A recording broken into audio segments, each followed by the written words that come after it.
If you had been standing on that subway platform at exactly 11:59 at night, you would have noticed the same thing everyone else eventually stopped noticing, the silence before her voice arrived. Melody Bennett always came in like a shift in weather, quiet at first, almost invisible, until the first note broke through the cold fluorescent hum of the station. Her guitar case was worn at the corners, the wood scratched from years of subway floors and borrowed hope, and she set it down like she was placing something fragile into the world that might not be returned intact. That night the air smelled like rain that never fully left New York, clinging to coats and concrete, and the distant sound of trains passing underground felt like the city breathing without rest. She adjusted the strap of her guitar, took one slow breath, and began to sing. It was not a performance meant for attention, at least not in the way people usually meant it, but something softer, something that asked only to be heard rather than praised.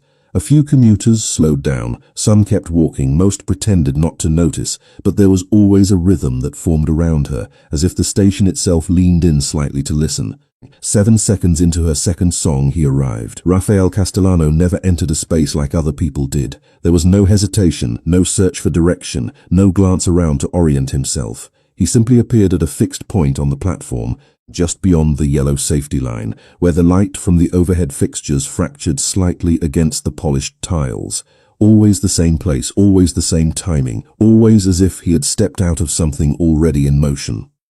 Tonight he wore the same dark coat he had worn the night before, the fabric too expensive to belong to someone who should have been standing in a subway station at midnight, and yet he stood there without distraction, without urgency, as if time had agreed to behave differently around him.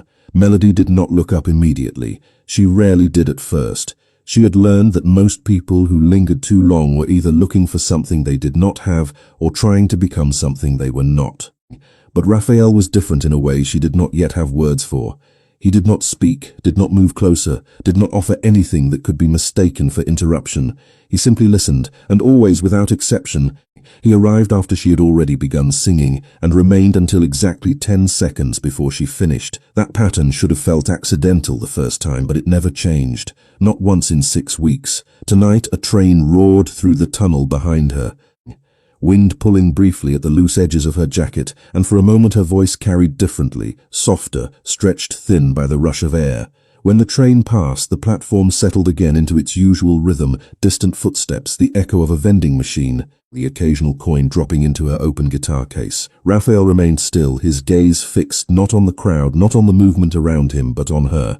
There was no expression on his face that she could easily interpret, no smile, no frown.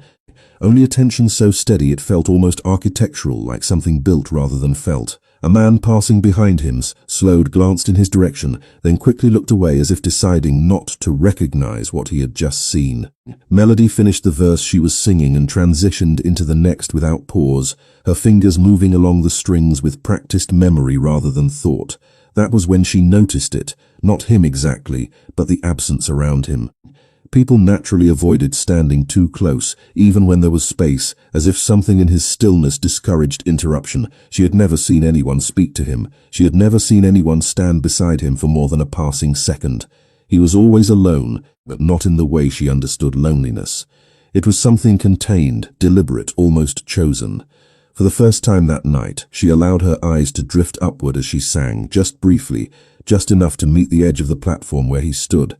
Raphael was already looking at her, not at her guitar, not at the crowd, not at anything else that could have justified the attention, just her.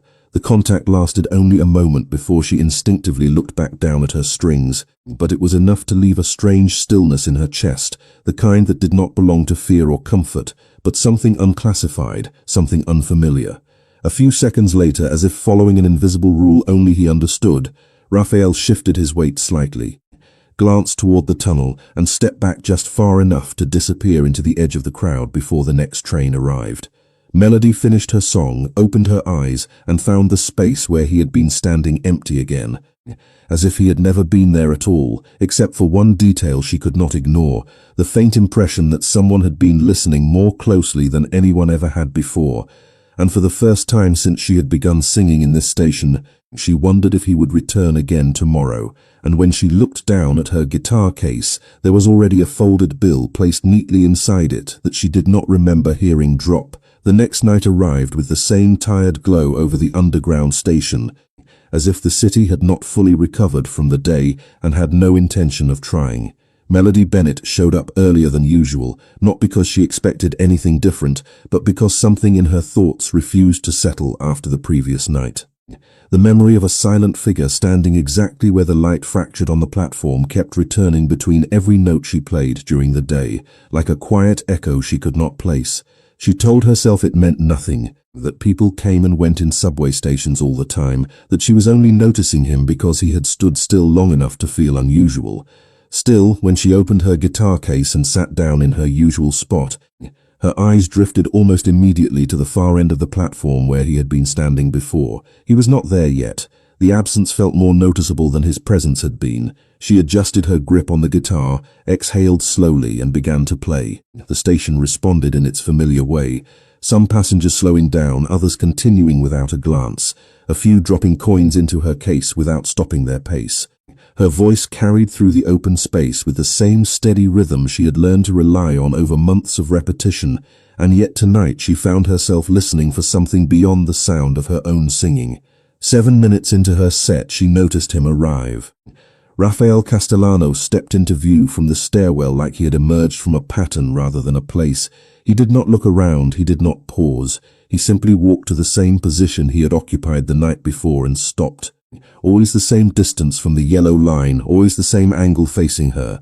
Melody did not react outwardly, but something in her awareness tightened slightly, as if her attention had been gently pulled in 2 directions at once. She continued singing, though her focus began to shift in ways she did not fully understand. This time he did not immediately settle into stillness. Instead, after a few seconds of watching her, Raphael reached into his coat pocket and pulled out a small folded bill, holding it between his fingers for a moment before placing it into her guitar case with deliberate care. The gesture was simple, almost ordinary, yet the precision of it felt different from the usual scattered donations she received. He did not throw it in. He did not hesitate. He placed it exactly as if the act itself mattered. Melody noticed, and for the first time she broke her usual rule of never letting curiosity interrupt performance. Her voice softened slightly as she reached the end of a line, and when she glanced up briefly, she saw that Raphael was already watching her. Not the crowd behind her, not the movement of commuters, but her, as if the rest of the station existed only as background noise he had learned to ignore. A train passed through the tunnel, shaking the air lightly, and when it cleared she realized he had not moved at all. He remained there, still and precise, as though waiting for something specific within the structure of her song. When she finished her set, she lowered her guitar and reached for the edge of her case, expecting the usual mix of coins and folded bills. Instead, she noticed something unusual. The small folded bill he had placed was crisp, neatly aligned with the edge of the case, different from the rest. It was not just the condition that stood out, but the consistency. She had seen him leave the same kind of bill the night before, same fold, same placement, same timing. The realization settled in her mind slowly, forming a pattern she did not yet know how to interpret. She looked up again, but Raphael had already shifted slightly away from the platform edge, his posture unchanged, his attention still directed toward her, as if he had not finished listening, even though she had stopped singing. A moment later, without any visible urgency, he turned and walked toward the stairwell leading out of the station.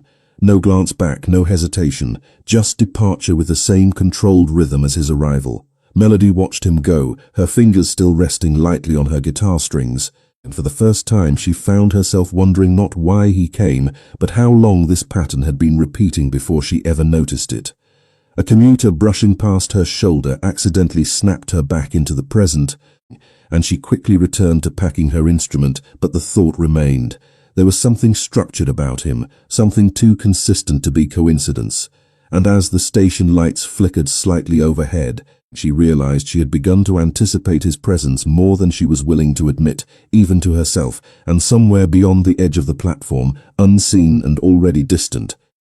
Rafael Castellano continued walking as if he had only come to confirm that she would still be there when he returned again. The third night felt different even before Melody Bennett stepped onto the subway platform, as if the air itself carried a quieter kind of expectation. She could not explain why she felt earlier than usual again, only that something in her routine had begun to shift without her permission. The city above was still awake when she descended the stairs. But down here everything felt paused, suspended between departures and arrivals that never fully belonged to anyone. She adjusted the strap of her guitar case and walked to her usual spot, but before she even opened the case, her eyes moved instinctively toward the far end of the platform. He was already there. Rafael Castellano stood exactly where he had stood the night before, but this time there was a slight difference in how he held himself, as if the waiting had become more intentional than routine. He was not looking at the tracks, not looking at the crowd, but directly at the space where she would soon begin to sing. Melody hesitated for only a second before setting down her case. She told herself it meant nothing that he arrived early. People had habits.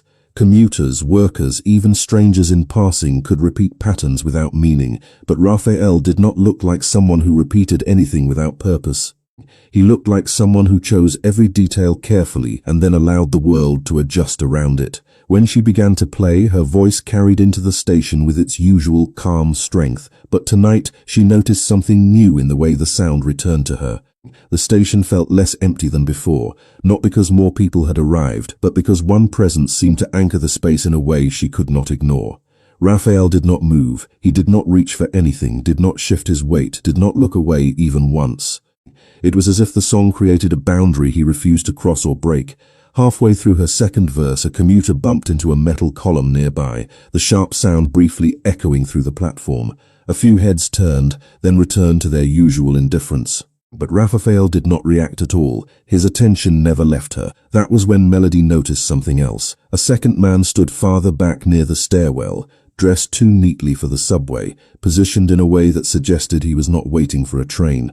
He was watching Raphael, not her. Raphael, the realization made her voice falter for a fraction of a second, but she recovered quickly, finishing the line without interruption. She did not know why she noticed it. Only that something about the balance of attention in the station felt wrong in a way she could not yet define. Raphael finally shifted his gaze slightly, just enough to acknowledge something beyond her for the first time. The man near the stairs gave a subtle nod and then disappeared upward without approaching the platform. No exchange, no words, only recognition. Melody watched the movement from the corner of her eye but forced herself to continue singing. When the song ended, she lowered her guitar and exhaled slowly, feeling the familiar weight of exhaustion settle into her shoulders. She reached into her guitar case expecting the usual scattered coins and folded bills, but again she found something identical to the night before. A single folded bill placed with precise alignment, identical in shape, identical in placement, as if someone had rehearsed the act before performing it. She looked up instinctively. Raphael was still there. He had not moved closer, but something about his posture had changed slightly, as if he had completed a thought rather than a task. For a brief moment their eyes met again, longer than before. Not long enough to feel like conversation, but long enough for Melody to feel the strange pressure of being acknowledged without being approached. Then, as if following the same invisible timing she had begun to associate with him, Raphael turned away. He walked toward the exit stairs at a steady pace, neither hurried nor slow, disappearing into the flow of commuters as if he had never been the focal point of the entire platform. Melody remained seated for a moment longer than usual after he left. The station returned to its normal rhythm, but something in her attention did not. She glanced once more at the folded bill in her case, then closed it carefully. As she stood to leave, she noticed something she had not seen before. On the far edge of the platform, partially hidden behind a column, a small dark mark on the floor suggested where someone had stood for a long time without moving, not recent enough to be obvious, but not old enough to be ignored. She paused for a second, then looked back toward the stairs Raphael had taken. He was gone, but the feeling that he had not simply come and left remained, stronger than before. As she walked up toward the street level, she could not shake the sense that the pattern she had begun to notice was not something she had discovered, but something she had finally been allowed to see. The fourth night arrived with a strange kind of quiet confidence, as if the subway station itself had begun to remember Melody Bennett. She noticed it the moment she stepped down the stairs, not in anything visible, but in the way her thoughts no longer questioned whether she would see him. The question had changed without her noticing. It was no longer if he would come, but when. The platform was moderately busy, commuters moving in small clusters, phones glowing in their hands, conversations fragmented and brief. She walked to her usual corner and set down her guitar case, but this time she hesitated before opening it. Her gaze moved immediately to the far end of the platform. He was already there. Rafael Castellano stood in the same position as always, but tonight there was something different in the stillness around him. The air near him felt slightly more structured, as if the space itself had learned his presence and adjusted accordingly. Melody did not understand why that thought came to her, only that it felt accurate in a way she could not explain. She began to play, her fingers moving through familiar chords, but her attention kept slipping toward him between verses. Raphael was not watching the crowd, not reacting to movement, not distracted by anything around him. His entire focus remained fixed on her, and for the first time she noticed that his expression was not as unreadable as she had assumed. There was something in it that resembled patience, but not the kind she associated with waiting. It felt more like endurance, as if he had been doing this longer than she had ever been aware of. A train arrived on the opposite track, shaking the platform slightly, and for a moment the lights flickered overhead. When the noise settled, Melody saw something new. Raphael had shifted slightly closer to the yellow line than before. It was a small change, no more than a few inches, but it broke the pattern she had begun to unconsciously track. She continued singing, but her focus tightened. She tried to ignore it, but her awareness kept returning to him. He had never moved before, not once in the previous nights. When she finished her second song, she lowered her guitar and instinctively reached for her case. The usual coins and folded bills were there, but this time she noticed something else immediately. The folded bill placed inside was accompanied by a second identical one, positioned with the same precise alignment as if the act had been repeated twice for confirmation. She froze for a second longer than usual, her fingers hovering over the edge of the case. This was the first variation she had seen, not in amount, but in repetition. When she looked up, Raphael was still watching her, but now he was not alone. Two figures stood farther back along the platform, both dressed in dark coats that blended into the movement of commuters. They were not interacting with anyone. They were observing. One of them shifted slightly, speaking into something near his collar before returning to stillness. Melody felt a subtle tightening in her chest, though she could not explain why. Nothing about the situation was openly threatening, nothing loud or direct, but there was a structure forming around the platform that she could no longer ignore. Raphael finally moved his gaze away from her for the first time since she had started playing. It lasted only a second, directed toward the two distant figures, but it changed the atmosphere around him. The men immediately adjusted their positions, stepping back into the flow of commuters as if dissolving into the crowd. No confrontation occurred, no visible exchange, yet the response was immediate and precise. Melody noticed it, even if she did not understand it. She finished her set shortly after, her voice steady but quieter than usual. When she closed her guitar case, she paused before standing. Raphael had not moved, not yet, but something in his posture suggested he would, and for the first time she realized she was waiting for it. A moment later he turned, not toward her, not toward the tracks, but toward the exit. As he walked away, his pace was unchanged, but the distance between him and the platform felt more final than before, as if something had been acknowledged without words. Melody remained seated after he left, her hand resting on the closed case. The folded bills inside felt heavier than they should have.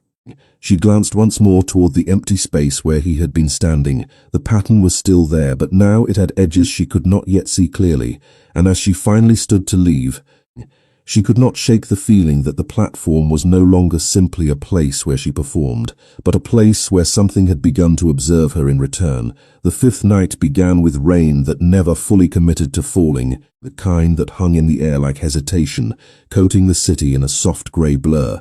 Melody Bennett noticed it as she descended into the subway station, the dampness already clinging to her coat before she even reached the platform. Something about the evening felt heavier than the others, not in sound or crowd, but in expectation. She no longer asked herself if he would appear. That question had already settled into certainty.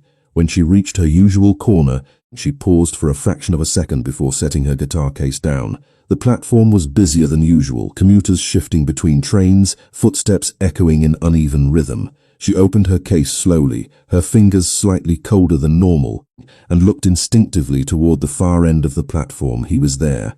Rafael Castellano stood in the same position as always, but tonight there was something different in how he was framed by the light. The overhead fixtures above him flickered once, then stabilized, casting him in a sharper outline than before. For a brief moment, Melody felt as if the space around him had become more defined than the rest of the station, as though everything else had softened in comparison. She began to sing, but her attention was divided from the first note. Raphael was no longer alone. Two figures stood farther back near the stairwell, dressed in dark coats that blended too perfectly with the crowd. They were not looking at her. They were watching him. She noticed it almost immediately, and a subtle tension formed in her chest that she could not explain. Raphael did not acknowledge them at first. His attention remained fixed on her, as it always did, steady and unbroken. But there was a slight shift in his posture that suggested awareness beyond what she could see. When she reached the midpoint of her set, one of the figures near the stairwell adjusted their position, speaking briefly into something hidden near their collar. Raphael's gaze flicked once in their direction, a movement so small it might have gone unnoticed by anyone else, but the response was immediate.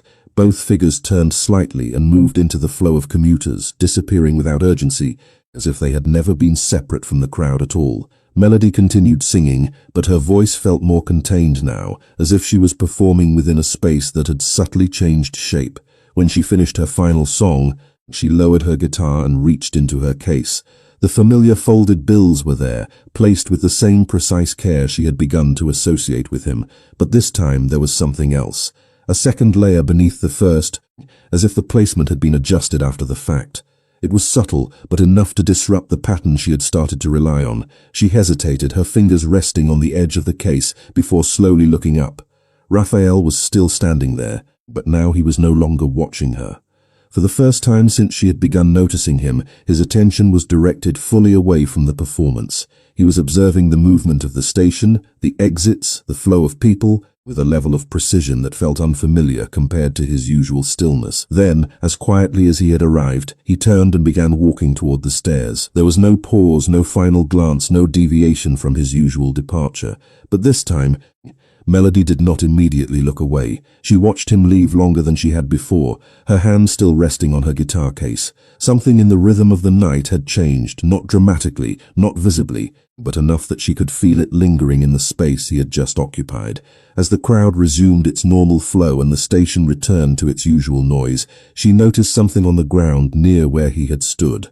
A faint mark, barely noticeable, as if someone had remained in one place for too long without moving. She stared at it for a moment longer than she intended, then closed her guitar case with slow hands.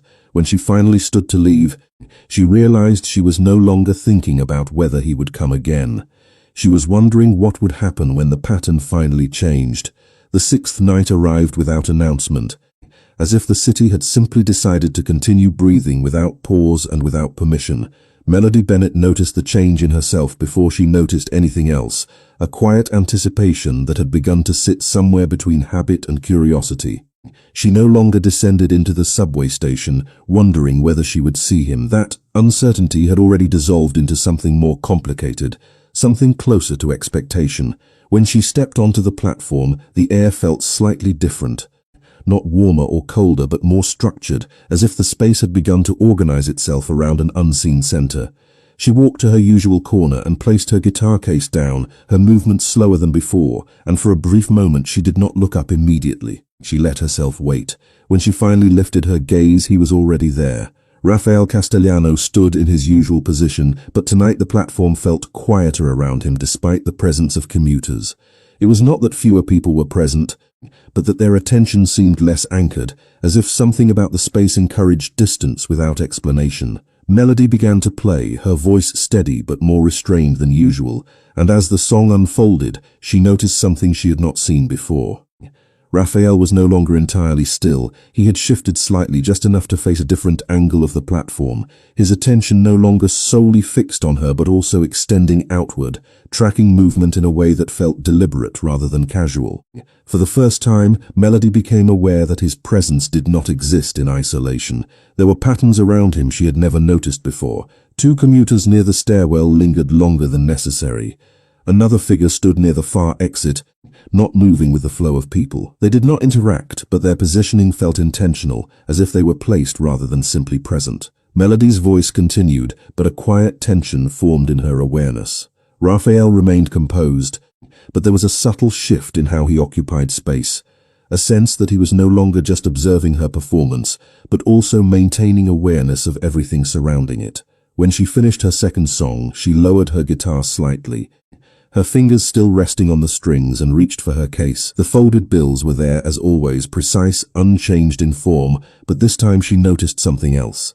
A second set of bills placed slightly offset from the first, not disordered, but adjusted with intention, as if the placement had been corrected after observation. She paused longer than usual. When she looked up, Raphael was still there, but his attention had shifted fully toward the far end of the platform. One of the figures near the exit turned away and left at the exact moment he looked in their direction. No visible exchange occurred, no movement beyond the ordinary, but the timing was exact enough to feel coordinated. Melody closed her guitar case slowly, her mind beginning to register a pattern that no longer felt accidental. Raphael had never once spoken to her beyond brief acknowledgements she could count on one hand, and yet his presence now seemed connected to more than just her performance.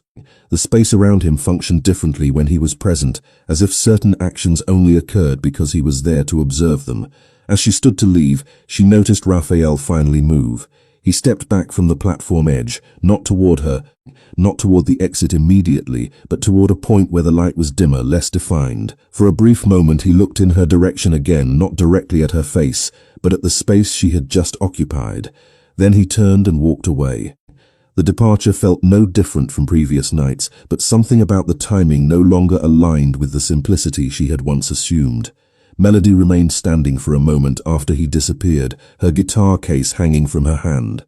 The station returned to its usual rhythm, trains passing, footsteps echoing, voices overlapping without meaning, but she no longer experienced it the same way. Something had been added to the pattern she could not yet name, and as she finally turned toward the stairs, she realized that what she had been observing for 6 nights was no longer just a man watching her sing, but a structure of attention she had only just begun to notice. The 7th night did not feel like a continuation of the others. It felt like a deviation, as if something that had been repeating with careful precision had finally introduced an imperfection. Melody Bennett noticed it the moment she stepped into the subway station. The air was heavier, not physically, but in the way her attention kept pausing on details that had never mattered before. Commuters moved faster than usual, voices sharper, footsteps more fragmented, as if the station itself was slightly unsettled. She walked toward her usual corner, her guitar case feeling heavier than it should have, and for the first time in 7 nights she did not immediately look toward the far end of the platform. She hesitated. When she finally looked up, Rafael Castellano was already there, but something about his presence was different. He was not standing in the exact position she had come to recognize. He was closer to the center of the platform, just beyond the flow of commuters, and his posture was no longer purely observational. It was alert. Melody felt a subtle tightening in her chest that she could not explain. She set her guitar case down slowly and began to play, but her voice carried less certainty than before.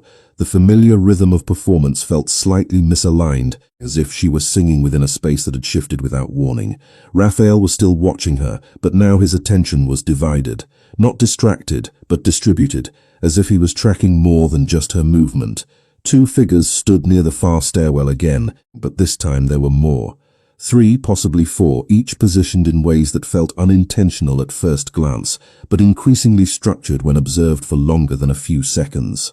Melody noticed one of them glance briefly toward Raphael before stepping away from the platform entirely. Another followed within moments. No words were exchanged, no visible signals given, but the departures were coordinated enough to create a subtle imbalance in the space. She continued singing, but her awareness no longer stayed fully within the music. Something had changed in the way Raphael occupied the platform. He was no longer simply present at a fixed point. He was central to the movement of everything around him.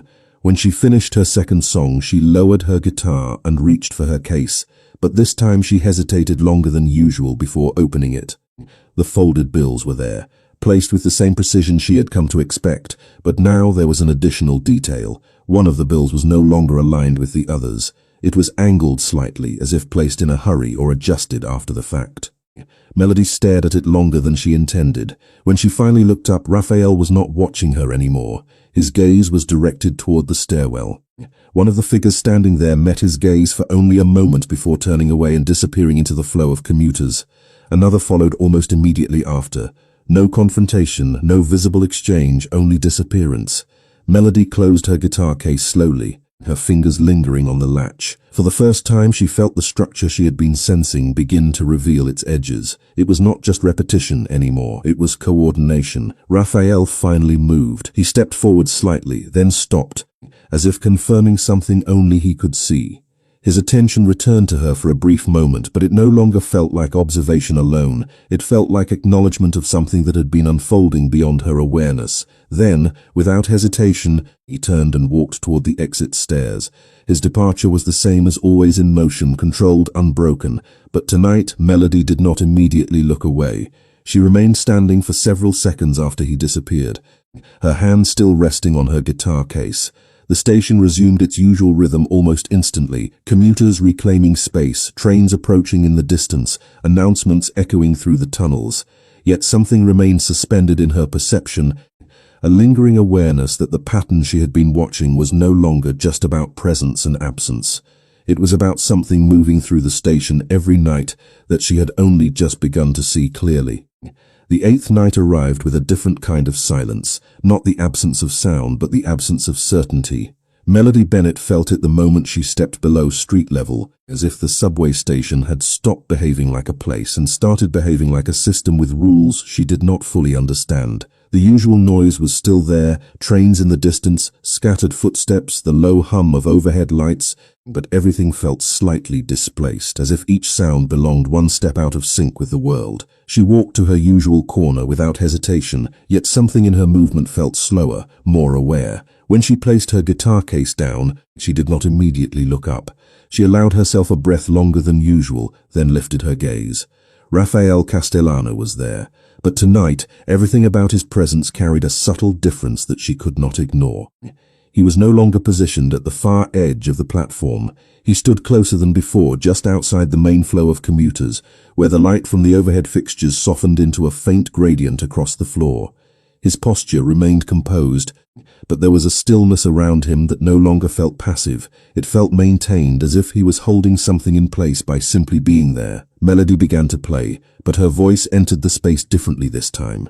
Not weaker, not stronger, but more aware of its own presence, as if she could feel how sound traveled toward him and returned in ways she had not noticed before. Raphael was watching her, but not in isolation.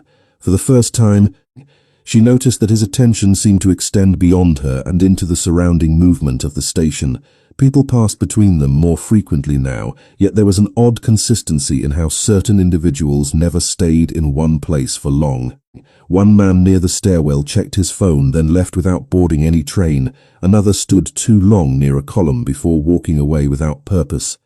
Melody noticed these patterns without fully understanding why they stood out to her now when they had not before. Midway through her set, a train entered the station, its wind briefly disrupting the edges of her sound. When it passed, she saw Raphael shift slightly, his gaze moving not to her, but toward the far exit. Two of the lingering figures responded almost immediately, one stepping away, the other disappearing into the crowd without urgency.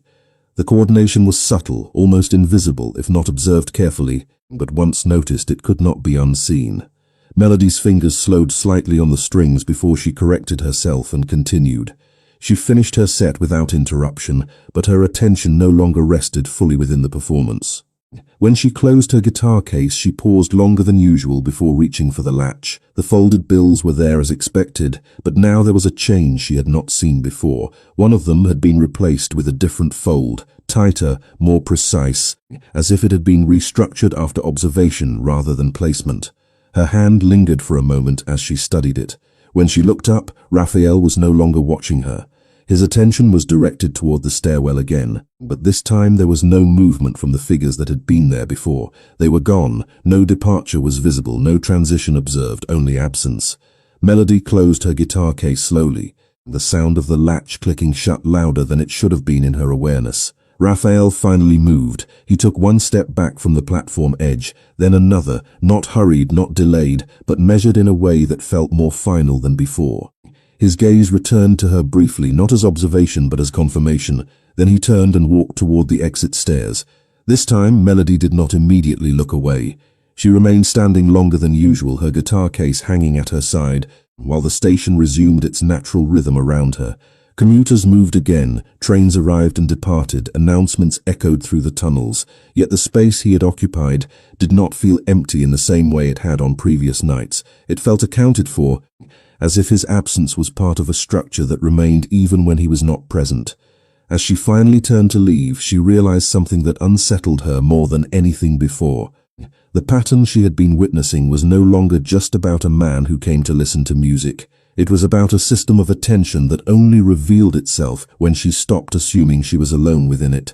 The ninth night began with a different weight in the air, not heavier in sound, but heavier in meaning, as if something that had been slowly building beneath the surface of repetition was finally beginning to press upward into visibility. Melody Bennett felt it before she even reached the subway platform. Her steps slowed slightly as she descended the stairs, her grip on the guitar case tighter than usual, though she could not explain why. The station looked the same as always, fluorescent lights humming softly, scattered commuters moving between platforms, trains arriving and departing in distant echoes. But something about the space felt less like a place she was entering and more like a pattern she was stepping into. She walked to her usual corner and set down her case. But this time she did not immediately look toward the far end of the platform. Instead, she allowed her attention to settle into the surrounding space first. It was only after a few seconds that she lifted her gaze. Rafael Castellano was not in his usual position. That alone made her pause longer than she intended. He was there, but not where she had come to expect him. He stood closer to the central flow of the platform, partially aligned with the movement of commuters rather than separated from it. The difference was subtle, but unmistakable. For the first time, he did not feel anchored to a fixed point. He felt integrated into the structure of movement itself.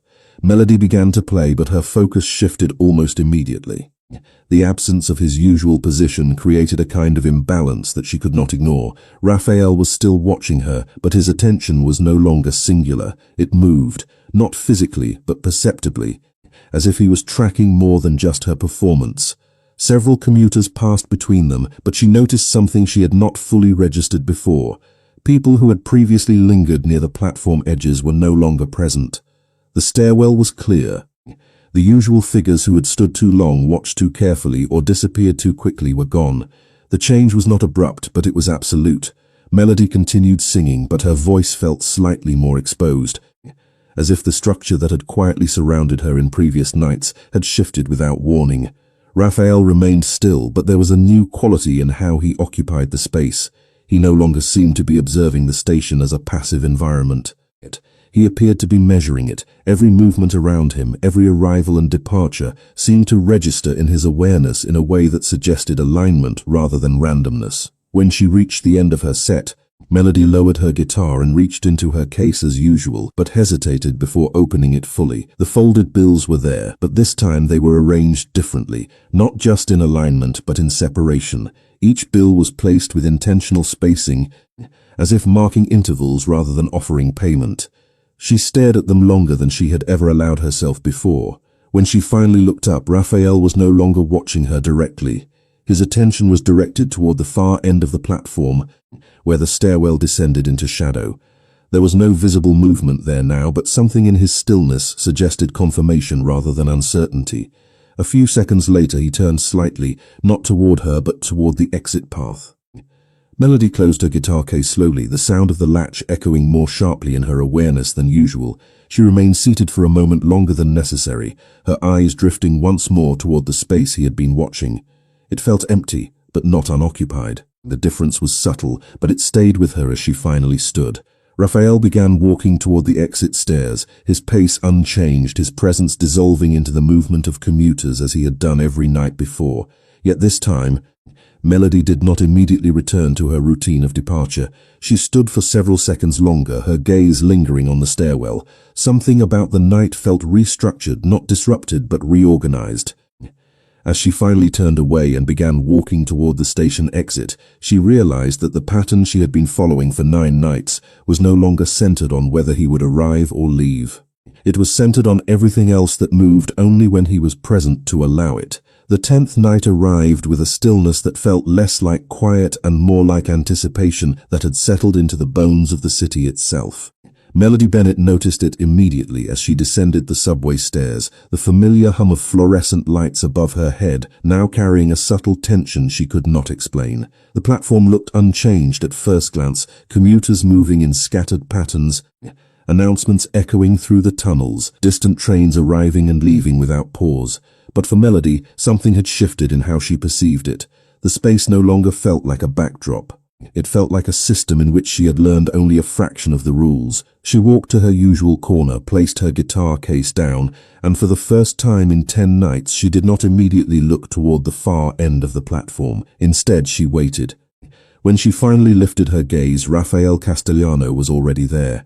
But something about his presence immediately told her that tonight was not like the others. He stood in his usual general area, but his posture was more closed, more contained, as if the space around him had narrowed rather than expanded.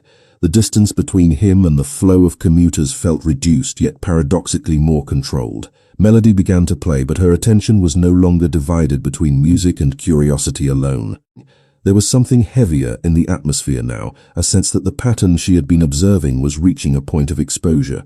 Raphael was still watching her, but his attention was not passive. It felt anchored, deliberate, and more focused than before. When a train arrived, the wind rushing through the platform briefly disrupted her hair and the edge of her jacket, but when it passed, she noticed something that made her hands tighten slightly on her guitar.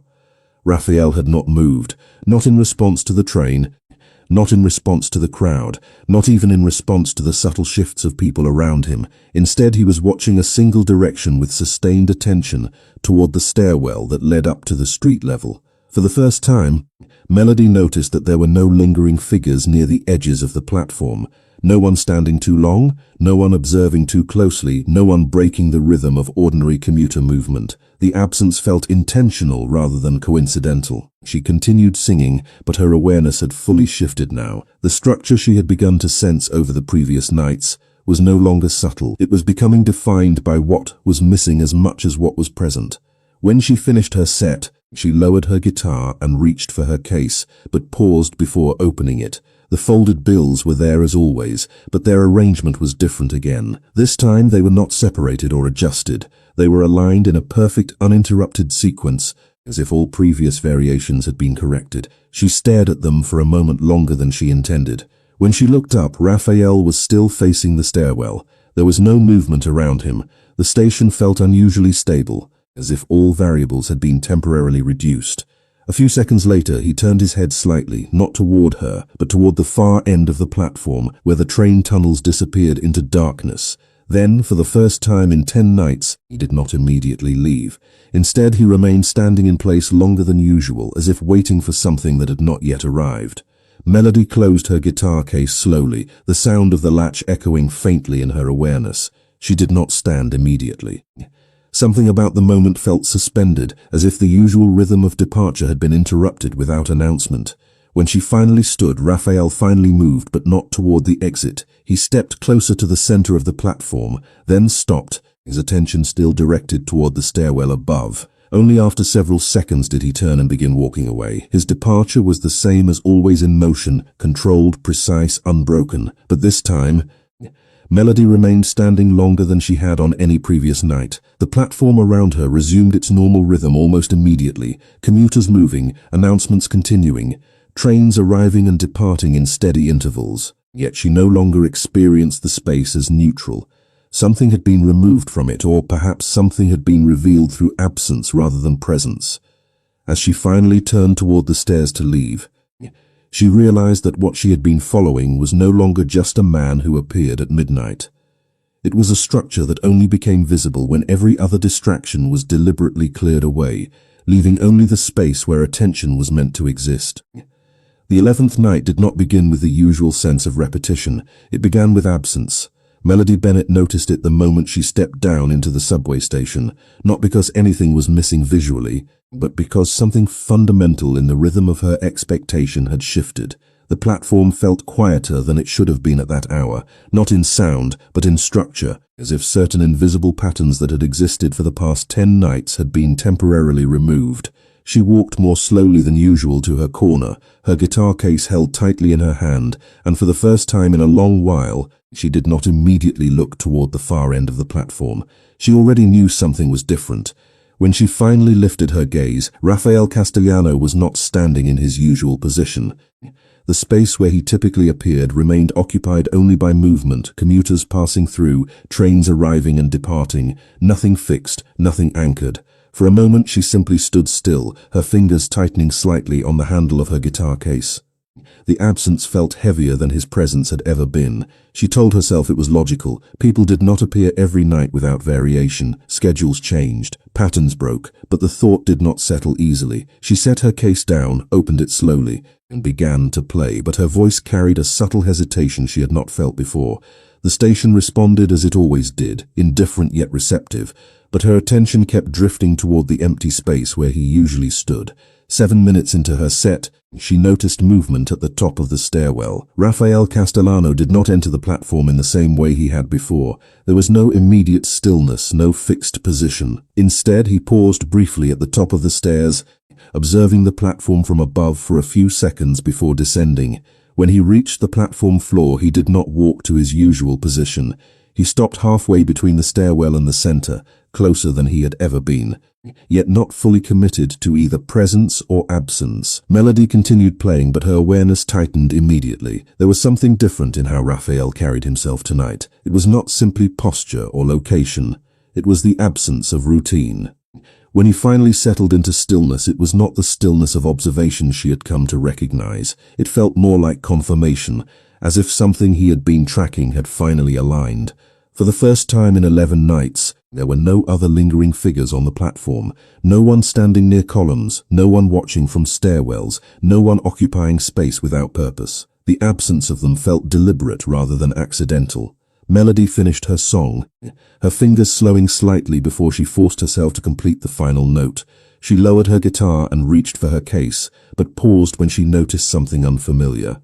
The folded bills inside were no longer placed in sequence or alignment. Instead, there was a single envelope, plain, unmarked, positioned carefully at the center of the case. She stared at it longer than she intended. When she looked up, Rafael was already watching her. Not the crowd, not the platform, but directly at her. This time, there was no ambiguity in his attention. It was complete. She hesitated before opening the case fully, but did not touch the envelope. Instead, she slowly stood, still holding her guitar. The station around them continued its movement, but it felt distant, almost irrelevant. Rafael took a step forward for the first time since she had begun noticing him, not toward her fully, but enough to break the boundary he had never crossed before. He stopped again after that single step. Then, after a long pause, he spoke. The words were not loud, but they carried clearly through the platform noise. Melody could not hear every detail at first, only enough to understand that he was addressing her directly for the first time in 11 nights. She did not respond immediately. Her mind struggled to align the moment with everything she had observed before. The pattern, the timing, the silence, all of it had led to something that no longer behaved like repetition. It behaved like decision. Rafael did not repeat himself. He simply waited. The space between them felt different now, not empty but defined. Melody finally tightened her grip on her guitar case, her voice quiet when she responded, though her words were lost partially in the sound of a train approaching in the distance. When the noise passed, Rafael was still there, still watching, still waiting. The folded envelope remained untouched in her case, and for the first time since she had started singing in the subway, Melody understood that the man who came every night was no longer just observing her. He was no longer repeating anything. He was choosing. The 12th night arrived with a stillness that felt heavier than anything Melody Bennett had experienced before. It was not silence, not absence, but completion. As if something that had been unfolding in fragments over many nights had finally reached a state where it could no longer remain hidden. She felt it the moment she stepped down into the subway station. The air seemed unchanged. The lights still flickered in their familiar rhythm, and commuters still moved in their usual scattered patterns, but none of it registered in the same way anymore. Everything felt secondary, as if the real structure of the night existed beneath what was visible. She walked to her corner slowly, her guitar case feeling more grounded in her hand than usual, and for the first time she did not look toward the far end of the platform immediately. She already knew he would be there. When she finally lifted her gaze, Rafael Castellano stood closer than he ever had before. Not at the far edge, not near the stairwell, but within the central space of the platform where movement usually passed through uninterrupted. His presence no longer felt like observation from a distance. It felt like arrival. Melody did not begin to play right away. Instead, she stood still for a moment longer than usual, her awareness fully fixed on him. There was no longer any ambiguity in how he looked at her. The distance that had defined every previous night was gone, not physically, but conceptually. Rafael was no longer part of the background of her performance. He was part of the moment itself. When she finally began to sing, her voice carried differently through the station, not louder, not softer, but fully acknowledged, as if the space around her had accepted its role in what was happening.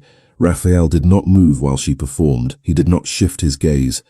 But there was something in his stillness that felt no longer like waiting and more like acceptance. When she finished her set, she lowered her guitar slowly, her fingers resting longer than usual on the strings before she reached for her case. The folded envelope was still there, exactly where she had seen it the night before. She stared at it for a moment without opening it. When she looked up, Rafael was already watching her. This time there was no distance between intention and recognition. He took one step forward, then another, closing the space between them in a way that felt final rather than gradual. He stopped within a few feet of her, close enough that the usual boundary of the platform no longer felt relevant. Melody did not step back. Not because she was unafraid, but because that suggested threat or urgency. It felt deliberate in a different way, as if every night before this had been preparation for this exact distance. Rafael spoke again. This time, his voice was clearer, no longer partially lost in the sound of the station. He did not explain everything. He did not need to. The way he said her name carried the weight of all the nights he had stood at a distance without speaking. Melody listened without interrupting, her grip tightening slightly on her guitar case. Around them, the station continued to function, trains arriving and departing, announcements echoing through tunnels, commuters moving past without fully noticing what had changed at the center of the platform. But for Melody, none of it registered anymore in the same way. The structure she had been sensing for 12 nights was no longer just presence or absence, pattern or repetition. It had become choice made visible. When Rafael finished speaking, he did not move immediately. He waited, not for a response that would complete anything, but for acknowledgement that what had existed between them up to this point was no longer undefined. Melody finally looked down at the envelope in her case. She did not open it. Instead, she closed the case slowly, the sound of the latch final and quiet in her awareness. When she looked back up, Rafael was still there, still waiting, but no longer at a distance that required interpretation. The space between them no longer felt like uncertainty. It felt like a decision that had already been made and simply not yet spoken aloud. And as the station continued to move around them, unchanged and unaware, Melody understood that the nights of observation had ended, and what remained was no longer pattern but consequence. The 13th night arrived without hesitation, as if the city had already accepted that something within its underground rhythm had permanently changed. Melody Bennett felt it the moment she stepped down the subway stairs. There was no anticipation anymore, no uncertainty, no quiet questioning of whether he would appear. The pattern had already resolved itself into something final, something that no longer required repetition to be understood. The station looked the same as always, fluorescent lights humming softly, commuters moving in familiar streams, trains arriving and departing in distant echoes that blended into the background of her awareness. But for Melody, none of it carried the same weight anymore. She walked to her usual corner, but this time she did not set her guitar case down immediately. She stood for a moment, holding it at her side, and looked toward the far end of the platform. Rafael Castellano was already there, but tonight, everything about his presence felt different in a way that was no longer subtle. He was not positioned at a distance, not standing apart from the movement of the station, not observing from the edge. He was there, fully present within the space she occupied, as if the separation that had defined every previous night had finally been removed. Melody lowered her guitar case slowly and placed it on the ground, but she did not open it. She did not need to. When she began to sing, her voice carried into the station without hesitation, steady and clear, not shaped by curiosity or uncertainty, but by awareness. Rafael did not move. He did not need to. His presence was no longer defined by distance or timing. It was defined by continuity. He stood within the same space as her performance, not as an observer outside of it, but as someone who had become part of its existence. The station around them continued to function as it always had, commuters passing, trains arriving, announcements echoing through tunnels, but none of it disrupted the center of what was happening. When Melody finished her final set, she lowered her guitar and exhaled slowly, her hands resting longer than usual on the instrument before she reached for her case. The envelope was still there. She did not open it. Instead, she closed the case gently and remained standing. Raphael finally moved closer, not in steps that shortened distance, but in a way that removed the need for it entirely. He stood in front of her now, not above, not beyond, not separate from the space she occupied. For the first time since she had begun singing in the subway, there was no ambiguity left between them. He spoke her name, and this time there was no hesitation in how it reached her. Melody did not respond immediately. She looked at him, not searching for explanation, not waiting for clarification, but recognizing the weight of everything that had brought them to this moment. The nights of silence, the patterns, the presence, the absence. All of it had converged into something that no longer required interpretation. Around them, the station continued its movement, but it felt distant now, almost irrelevant. The only space that mattered was the one between them, and even that no longer felt like separation. Raphael did not ask anything further. He did not need to. Melody finally placed her hand on the closed guitar case beside her, not as a gesture of leaving or staying, but as acknowledgement of choice.